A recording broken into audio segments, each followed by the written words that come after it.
Kia ora and welcome back to the Careering Podcast. I am Kelsey, as always.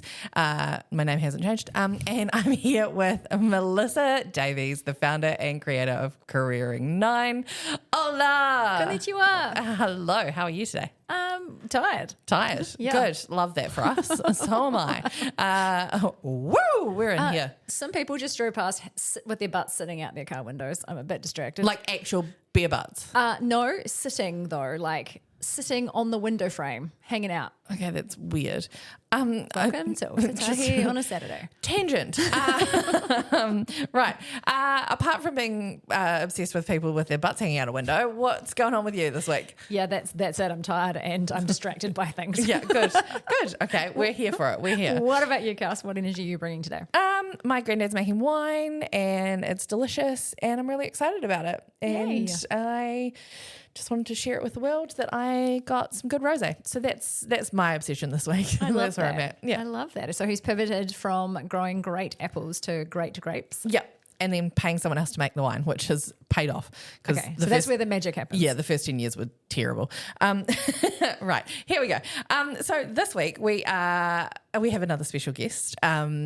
We are sort of continuing on with our women's health conversation. It was a big part of what we have been asked to talk about by our listeners. And that big topic we will reveal in a second. But first I want to introduce you to the wonderful Vanessa. Hello. Hi, ladies. How are you? I'm just fine. You're just fine. I'm just good. So you're just good and just fine and you're just tired. Good. Yeah, I'm just word stumbly, which is just part of the vibe for today. Okay, we'll talk about why that is in a second. For those of you just meeting Vanessa, she is a wonderful human that I work with, and she has had all of the experience in the world, for everything from being an international concierge on Air New Zealand to rocking the international big weddings, Indian weddings at hotels in Auckland, to being the marketing manager at Ballantyne's. And my favourite is that she set up old people daycare for Arvida. It's not called an old people daycare, but I like the idea of an old people daycare and I kind of want to go. We all want to be them. They get to swim, they get to spa, and they get to drink coffee And for hours and crochet. It's lovely. Honestly, it sounds like my dream. Sounds like your dream too, Melissa. Yeah, I want to sign up for the bridge on a Monday, bowls on a Tuesday. Bingo. Yeah. Don't forget bingo. Bingo. Quiz night. Loves a quiz night. They're very good at the classics, which is probably hardly surprising.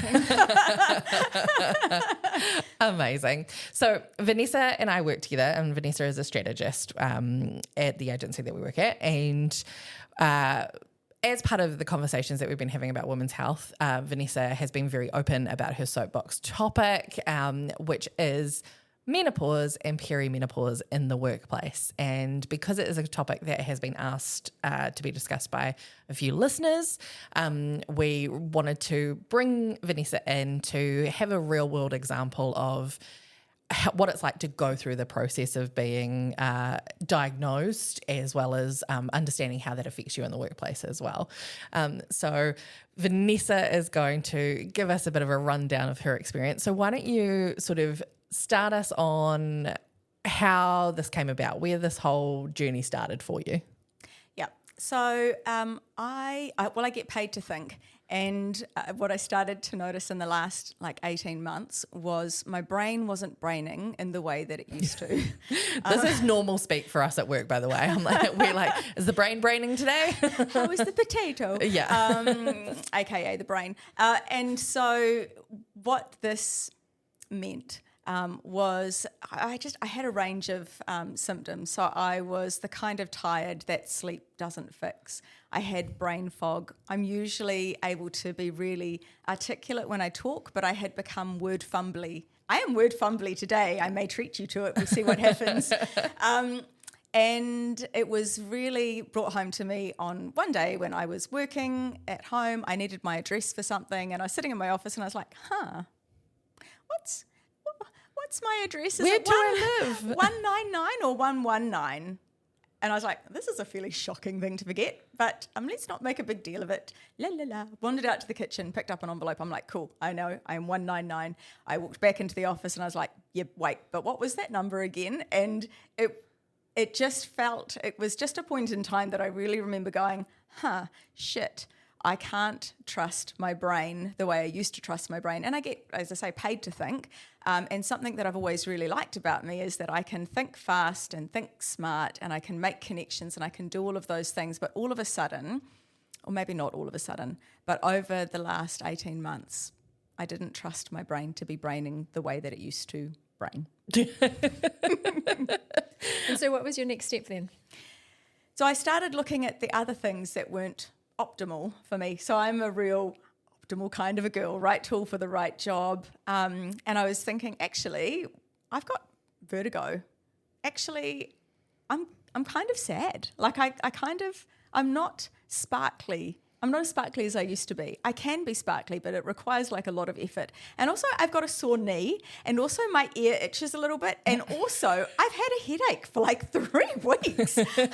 And so I started being like, this seems like more than just one thing. This is a bunch of things. Maybe, am I just getting old? Yes, and what a privilege, but I don't want to age like this.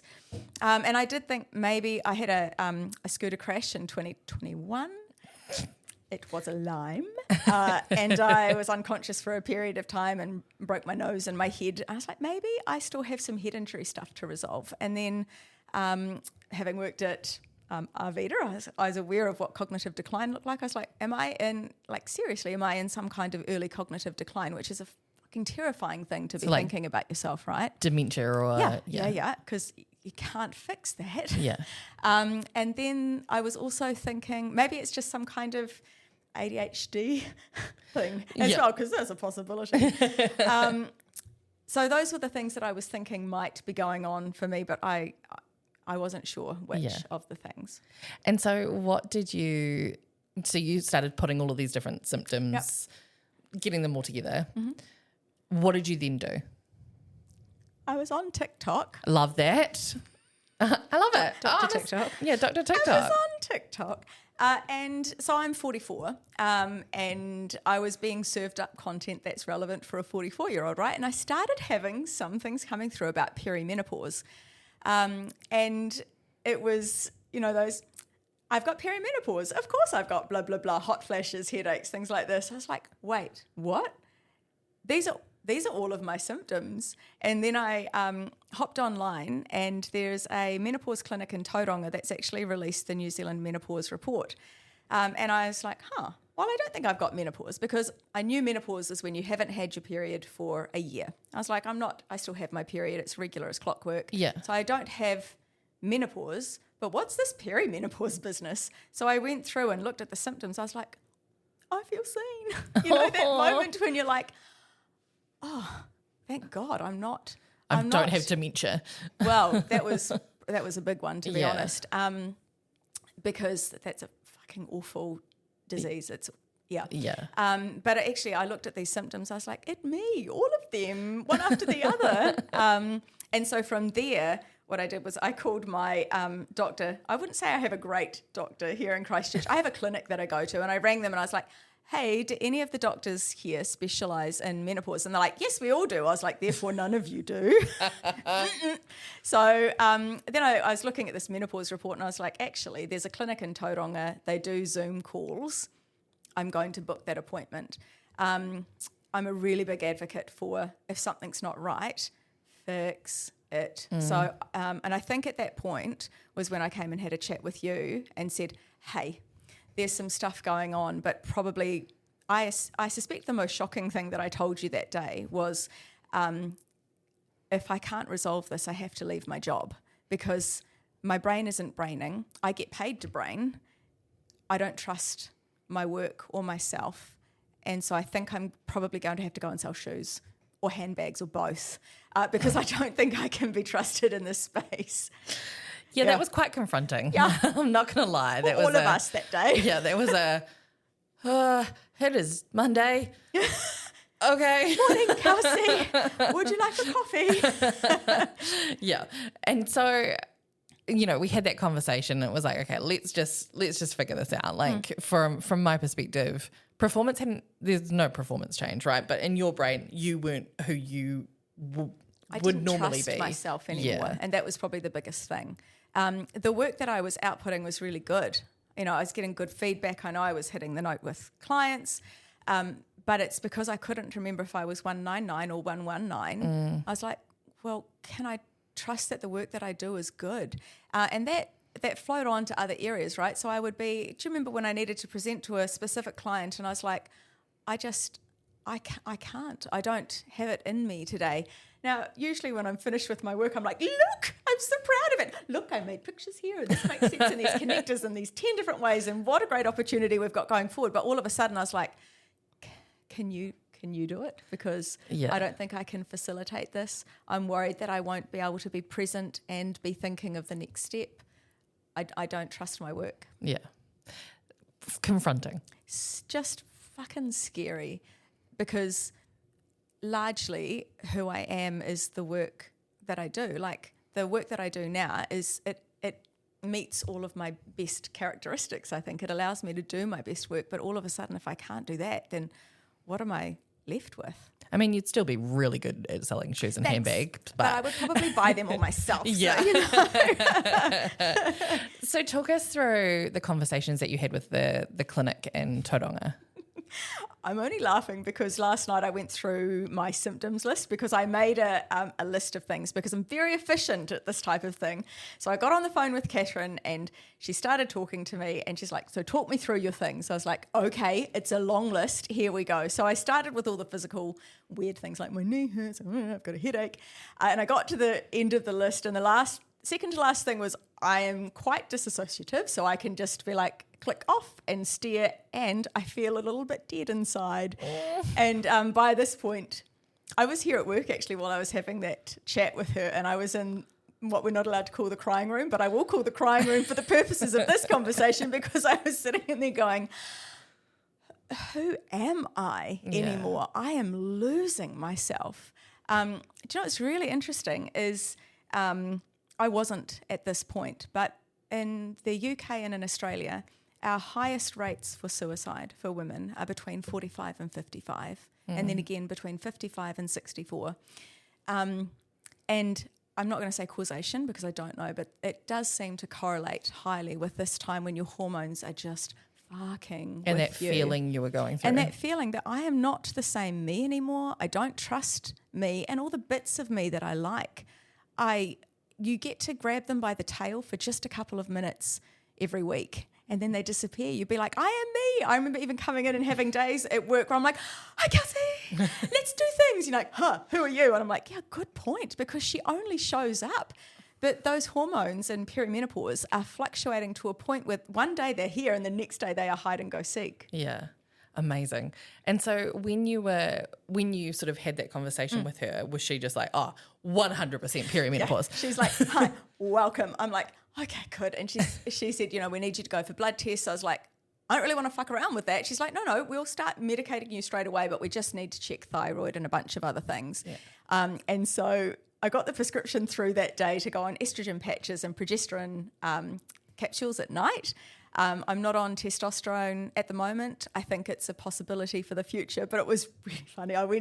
My prescription got sent to the pharmacy and I went to the pharmacy. I was like, yes, I'm getting my patches. I'm very excited. And then I fully perimenopausal all over them because they'd lost my prescription. They couldn't get it for a day. And I just stood there in tears going, are you really fucking with me over my HRT? Are you serious? So anyone new to that, HRT is? Hormone replacement therapy. Actually, we call it two things. There's menopause hormone therapy, which is the newer version, MHT, but most people know it by HRT. Yeah. Yeah. And it's not something that's available to everybody. So there's a lot of conditions that it's not appropriate for. So it's quite a Western prescribed medication to support these hormonal changes. But there's a lot of existing medication that's already prescribed to a lot of women that it's contraindicative to. So you have to be really careful around getting the right advice from practitioners around whether you should go on HRT or not. It's definitely something that needs an individualized approach to. Yeah. Yeah, and actually that's a really good point because MHT or HRT is it's not the first stop for trying to navigate this journey, right? So the first few things they'll suggest is around exercise and food and sleep. In my case, I was sort of like a mad exercisey person. I eat fairly clean, sleep's dreadful, but part of that is related to the estrogen dysfunction anyway. But you make a really good point. It doesn't need to be your first stop. And for lots of people, they won't be comfortable with it being their first stop, but it is definitely something that can help along the way. So tell me a little bit more, because I know obviously we've had conversations about this before. So tell me a little bit more around the problem that you've had with accessing your HRT. Yeah, there's like a massive shortage worldwide. And because of the different dosages, so I'm on the baby patch, which is like 25, don't know what the measurement is, 25, but you can't get 25 patches for love nor money anywhere. So I get 50s and you got to chop them in half. So look, I already can't see, and now I have to see this tiny thing and chop it in half. And then when you chop it in half, it's got little itchy edges and you pop it. But to be honest, shit, man, I would take all of the itchy little edges just to have that little patchy friend. So there are so many people using HRT across the world, and obviously some of the trans community as well. Yeah. And so, I think if it was a men's medication, there'd be no way we'd be running out, right? So I think, for my patched sisters, and I've got a few friends who are on it, when I find, like I was at the pharmacy the other day and they're like, we're running really low. I rang my friend, I was like, shit, if you've got a prescription, go and get. You can't get more than a month in advance. Wow. So you have to go back every month to your pharmacist and get your little hookup. Fascinating. And so in terms of because I know one of the biggest stats that you talked to me about when you first got diagnosed was around how a super high percentage of women leave their jobs because they just completely feel like they've lost the plot and they're not capable of doing it anymore. And obviously that was the space that you were moving towards. What other struggles have you sort of seen now that you've got your diagnosis and you're working through that and you've got your HRT? How are you feeling about being in work? Yeah, I'm really lucky because I have you and I also have a female founder and owner. So I had that chat with you on that day to say, hey, look, I think this is what's going on with me. I'm waiting for my diagnosis. And then a week later I was like, woo, I've got it. That is what's going on with me. But also having, I think, that female led, I'm really comfortable to say, I'm not at my best today. Yeah. I'm just not having a great day. And being able to, having permission to say that and be in that place. But man, for women who aren't in positions where they can share freely and where they can have that environment, it must be so hard because, imagine being in, I think the best way I can describe it is your worst week of PMS, but forever. But just always. That ball of rage that we get from time to time, just forever. And that headache that just sits there, like you can't do your best work. Sometimes you just need to go and have a little nap. Yep. So, I hope that more workplaces are becoming more able to have these discussions. But like there's still a lot of stigma attached to being menopausal and perimenopausal, right? Because it's wrapped up in aging and it's wrapped up in fertility and it's wrapped up in sexuality and as well and femininity. So, even talking about being in perimenopause makes most men blush and run away. But it's a privilege to age and we just have to watch the way we're going to go about it so that we can do it well and be happy and be healthy because you don't have to do it tough. So if you say you've got a whole group of women listening that are like, I also have a bad knee and a headache that won't leave me alone and itchy inner ears and some other weird symptoms that you've listed that I never would have ever considered. What would your advice be? Take a note of what's going on for you, write your list, because when you go and talk to your medical professional, it's really easy to forget forgetfulness is part of the puzzle, right? So write down the things that are going on for you. And if you're not talking to your regular provider, make sure you're talking about the other medications that you're on as well. Take note of the supplements you're on. There are contraindications, a lot of those to be concerned with. but make an appointment and advocate for yourself. And if you don't think that your doctor is hearing you, find another one. You know, I think there are, I actually can't remember the stats off top, but Dr. Mary Claire, who talks both on Instagram and on TikTok, she's a board certified OBGYN, and she's also written many books about menopause. She talks about the scant amount of training that's done for doctors around this space of life. I think she said it was 4 hours over her entire 4 years. Are you kidding me? I wish I was. And so, you know, your doctor might be fabulous at all the things, but they might not be great at that. We have menopause clinics in New Zealand, so if you need to use one of those, but you should be able to go to your regular doctor, advocate for yourself. And I think be aware of the global yourself as a whole human, not just as a one symptom. So not just a GP. I think there are other other avenues. Yeah, I think, and often they specialise in looking at the whole endocrine system, which is quite different to the see symptom prescribe approach that often traditional medicine has. And so I think if you're not getting what you need from traditional systems, don't be afraid to consider alternative systems, because for some people you will respond really well to medication, and for others you might need an alternative approach. And so, yeah, I think there's a lot of expertise sitting in Eastern medicine around helping people through this cycle. And it's I think that whole system is the key element in all of that. It's not just I've got a sore knee, so go to physio. Like, it's much more integrated and holistic and functional. Yeah. You're a whole person. And so I think sometimes you don't see all of those symptoms in one space. If you've got this, but you've also got that and this, sometimes writing all of the things that aren't working for you down help you see a better picture.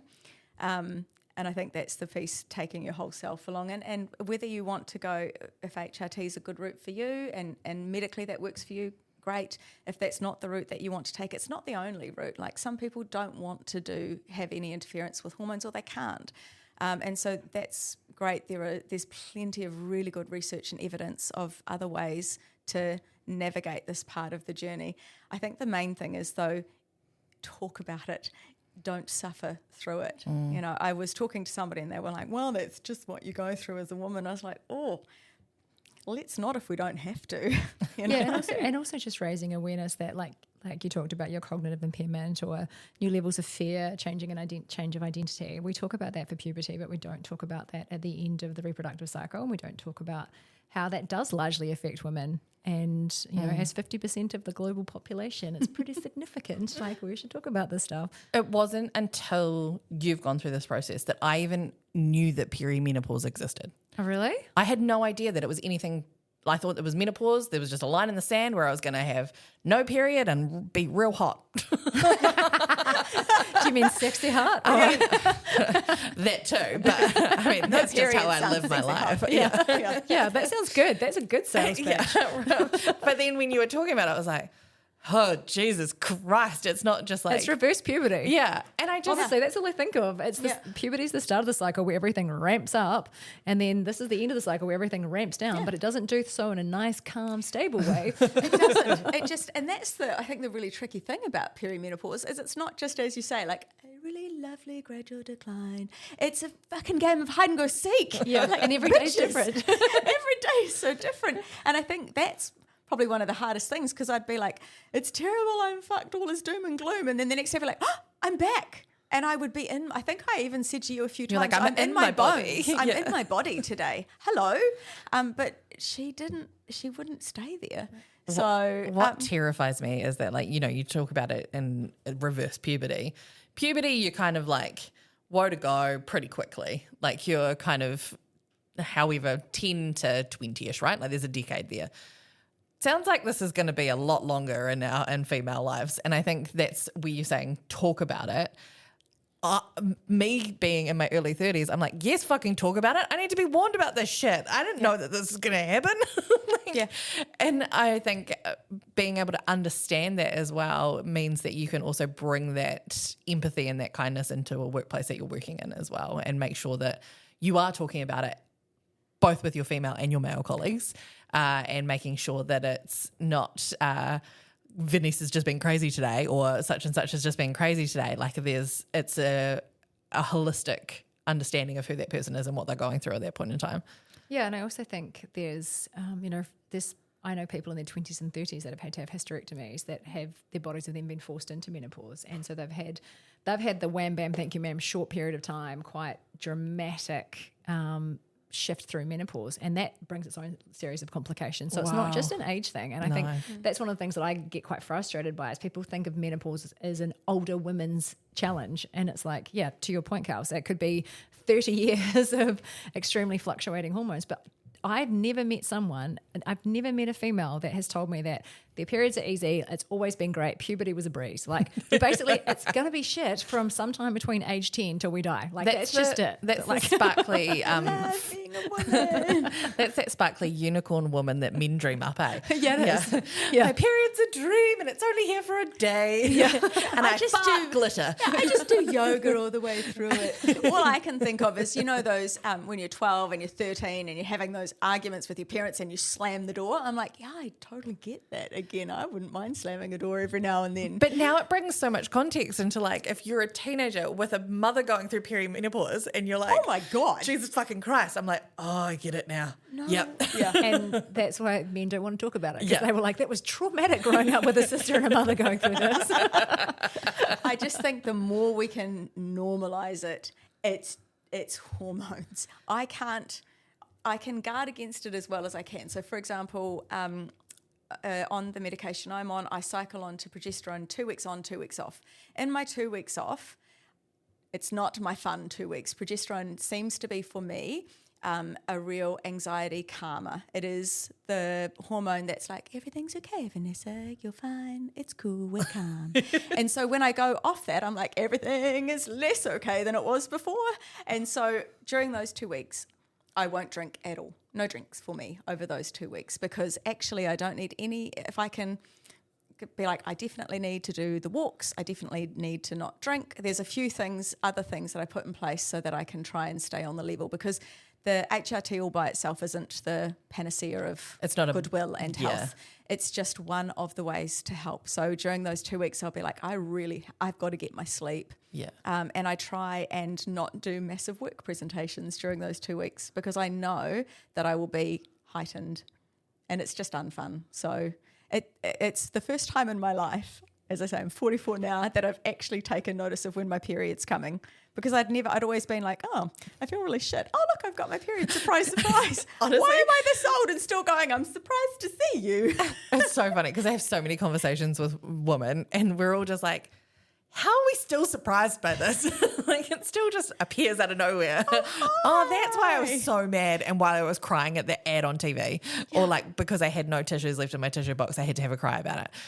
Just me? No? Okay, cool. Yeah, I'm like, there's apps for this that make it a lot easier. You can just be like, this is going to happen then, this is going to happen then. Yeah, but let me not schedule these important things around then. I'm with you. I just, like, it happens. I just never really paid attention. And now I'm going, there's there's some new tools to be learnt as part of that as well. Because there's quite a lot of work in the fitness industry about women and maximising improvements in health through knowing your cycle and having different styles of exercise depending on what phase you're in, because you can actually do more damage to your body by doing, like, if you're someone who goes, right, this is my exercise regime and I do it come hell or high water 7 days a week, let's roll, you actually ruin your body.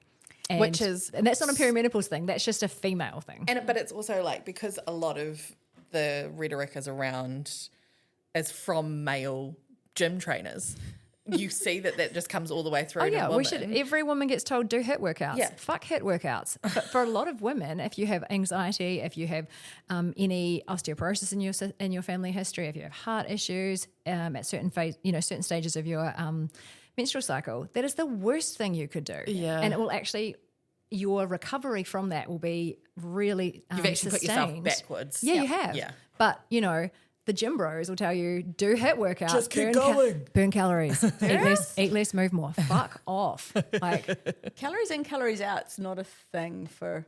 I can't believe we're still hearing that, because it's a male dominated. It's the patriarchy, motherfucking patriarchy. And I brought it back to the patriarchy. Fucking soapbox. Anyway, continue. I keep seeing TikToks about there are male PTs and male trainers talking about and targeting perimenopausal women and the type of food they should be eating. And I'm like, oh, dude, I want to rip your throat out so much with my teeth. And that's not the perimenopause talking. No, that's just, I just think, shut up. You don't know. You don't understand. You don't understand the impact of estrogen on and cortisol and all of those. Well, I learned all about luteal phases and all that sort of shit from you that I had no idea about. How did you not know about that? I never got taught it at school. Did you not do sex ed at school? We did sex ed, but we learned how to put fucking condom on a banana. No, I was going to say carrot. Yeah. Yeah. So I didn't know. We did that too, but we also talked about periods. No, we didn't. We never had any of that. And if you grow up in a family where you don't have sisters or you don't have really close girlfriends, like I can imagine because you did girls' school, right? Like I did girls' school. You went to an all-girls school. I went to boarding school for a few years. Yeah. Yeah. I definitely learned more at school from my friends that had sisters. Whereas I grew up in a family where you don't talk about it. I went to Christian school. Yeah. So Jesus blesses you with a child. And I didn't know what a period was. I got my period still not knowing what a period was and thought I was probably going to die with immediate effect. Exactly. And so if that's the way we start, of course we're not talking about it up here. Like it just, I'm so mad. It makes me mad. I just feel uneducated and I don't like it. Well, apparently go to TikTok. Yeah. Yeah, I mean, I just think it's a good place to find a community of voices that get it, because I think one of the biggest things for me was realizing I'm not alone. No one wants to be. I don't want to be the only person with a thing. I want to know that there's other people going through this and that other people understand, and that when I feel like a raging bitch for no reason, I tried to break up with my beloved for no good reason, hormones, that other people have been through it too, and that I'm ultimately, if they're going through it and they're okay, I'm going to be okay too. Yeah. But it just gives a bit of that feeling of being seen, and you're like, okay. I think what TikTok gives you that you don't get from other platforms though is you get real human stories versus expert opinions on things. You know, you're actually hearing people share what they went through, so you do feel that connection. Versus, accessing resources from, health providers and what have you. You're like, cool, I'm informed, but I don't feel connected or supported. However, we do recommend that if you are going to take advice off TikTok, that you then go and do research elsewhere and make sure that it is correct, because 90% of the shit on TikTok isn't always correct if you're going from a stats and facts perspective. So just do some research afterwards. Do your research, but talk to a doctor. Yeah. Take down all of your symptoms. Talk to your girlfriends. Talk to your partners. I have had several long chats with mine about, hey, I'm in this phase of my cycle, which I would have never talked about before, and I'm about to be off progesterone for 2 weeks. There's a really good chance that I'm going to be feeling like this. Here's how you can help. Yeah. Please pick up your own fucking socks. Because I will rage. No, he's delightful. But I think just having people around you who know what's up is really important. Yeah. Advocate, amazing. Write it down, know what's up. Yeah. Amazing. Well, thank you very much for coming and chatting to us about your experience, and thank you for teaching me about many things that I didn't know about in the last 6 months. It's been really important, and I think that comes back to the fact of talk about it to the people in your life, especially if you're around multi-generation or you're around different genders and etc. It's really important that you never know how important that information is for someone else. So do talk about it. But for our listeners, thank you for listening. As always, if you would give us a follow, rate us 5 stars, subscribe, do all those wonderful things that mean that we can get access to more wonderful ears. That would be wonderful. And then remember to follow us on Insta, TikTok, Twitter, and Facebook. And as always, get out there and fucking rage if you want to.